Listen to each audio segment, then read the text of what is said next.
בכוח ברכת המזון, בכוונה להציל גם במלחמה. מעשה ביהודי שהיה מעריך בברכת המזון ומברך בכוונה מופלגת כמונה מעות. נשאל פעם, למה אתה כל כך מעריך? היהודי הישיש השיב, בילדותי התגוררתי בעיירה קטנה בפולין. מעטים פקדו את שעריה. ביום אחד התבשרנו, רבי מאיר שפירא מלובלין, זכר צדיק לברכה, מתעתד לבקר בעיירה. הוא היה ידוע כדמות דינמית, כריזמטית. נהג להסתובב ברחבי פולין, לחזק ולעודד את תלמידי מוסדות החינוך בקהילות הקטנות. כולנו התכוננו לביקור הנדיר מספר שבועות בטרם בו. כידוע הוא היה מייסד ישיבת לובלין והוגה מפעל הדף היומי בכל העולם כולו. הכנו שלטים ברוך הבא, לבשנו חג, כל העיירה הייתה מוכנה לקבל את האורח הדגול. וכשהגיע, כולנו היינו בבגדי שבת, חיכינו בהתרגשות לקבל את ראש ישיבת לובלין. הוא הגיע לתלמוד תורה שלנו, וזכיתי לשבת בשורות הראשונות ולא אשכח את הדרשה שהוא נשא באותו מעמד. שאלה שאל אותנו, האם יודעים אתם ילדים יקרים איזה אות אינה מופיעה בכל ברכת המזון? שאלה קשה. באולם השתררה שתיקה, אף אחד לא ידע. ואז גילה לנו שהאות פה סופית אינה מופיעה בנוסח ברכת המזון. והסביר שהמילים אף, קצף ושצף, המבטאות כעס וחורבן, מסתיימות באות פה סופית. הבח, בעל הבית חדש באור החיים סימן, קוף פה, אומר שהמברך ברכת המזון בכוונה, לא ישלטו בו אף קצף ושצף. ולא זו בלבד, אלא מזונות מצויים לו בכבוד במשך כל ימיו. נו, תראו מה אתם עומדים להרוויח, הכריז ראש הישיבה. הבח מבטיח שאם תברכו ברכת המזון בכוונה, לא יהיו לכם שום ייסורים ושום צרות ושום שצף, קצף ואף. ולא זו בלבד, אלא תזכו בפרנסה מובטחת ומרווחת כל ימי חייכם. דבריו עוררו גלים בלב הילדים והשפיעו עליי עמוקות. החלטתי מאותו יום והלאה, כל מילה מברכת המזון אומר באיטיות ובכוונה כמיטב יכולתי. ועמדתי בהחלטה, למרות שזה גרם לי להפסיד חלק ניכר מההפסקות בתלמוד תורה. השנים חלפו, המשכתי לברך ברכת המזון, כאילו חיי תלויים בה. באמת, לא ידעתי שאכן חיי יהיו תלויים בה. שנים לאחר מכן פרצה מלחמת העולם השנייה בסערה.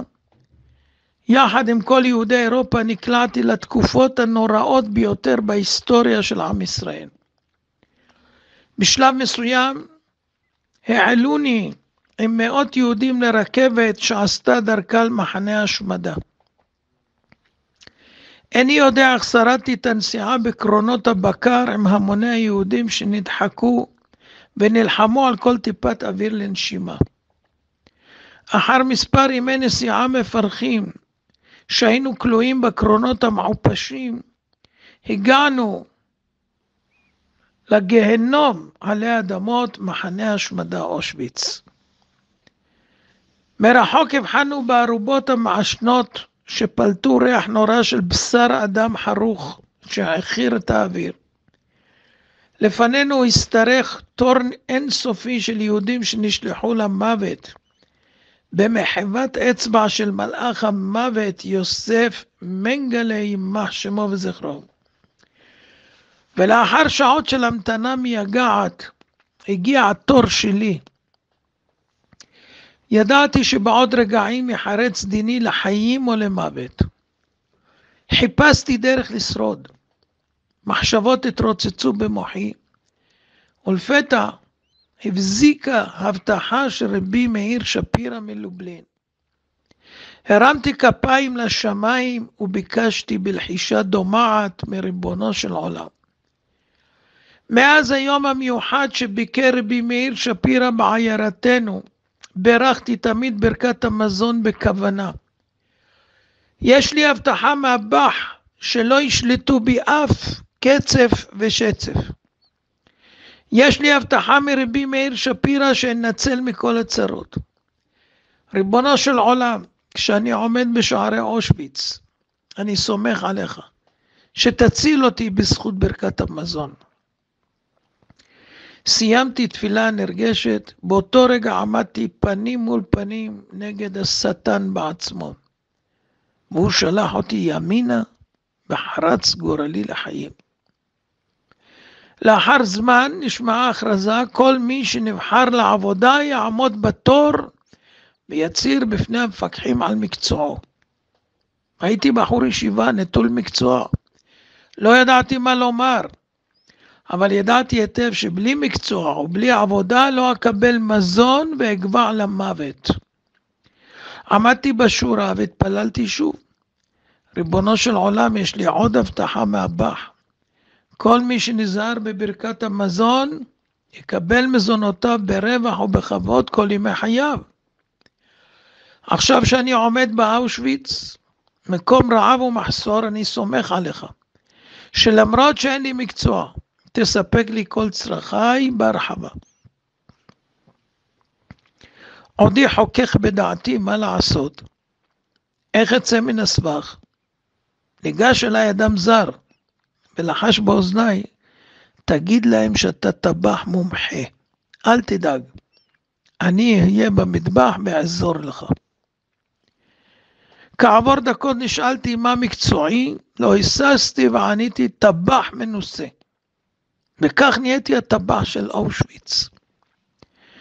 במחנה השמדה שרר רעב נורא ומחסור תמידי. אך כטבח היה לי כל הזמן גישה למצרכי המזון, ומעולם לא רעבתי בכל הימים ששהיתי במחנה. וכך התגשם במלואו גם החלק השני של הבטחת רבי מאיר שפירא והבח הקדוש, ומעולם לא חסרו לי מזונות. אם כן ברור, אם אתה עדיין מתפלא, מדוע אני מברך ברכת המזון בכוונה כה גדולה? החיים שלי ממש תלויים בה. ואני אומר לכל הלוחמים, תקפידו בברכות, ברכת המזון, בברכות הנהנין. כל ברכה לכוון ולומר אותה בשימת לב, וזה ודאי יציל אתכם מאף שצף וקצף, ותחזרו מן המלחמה בריאים ושלמים, אמן ואמן.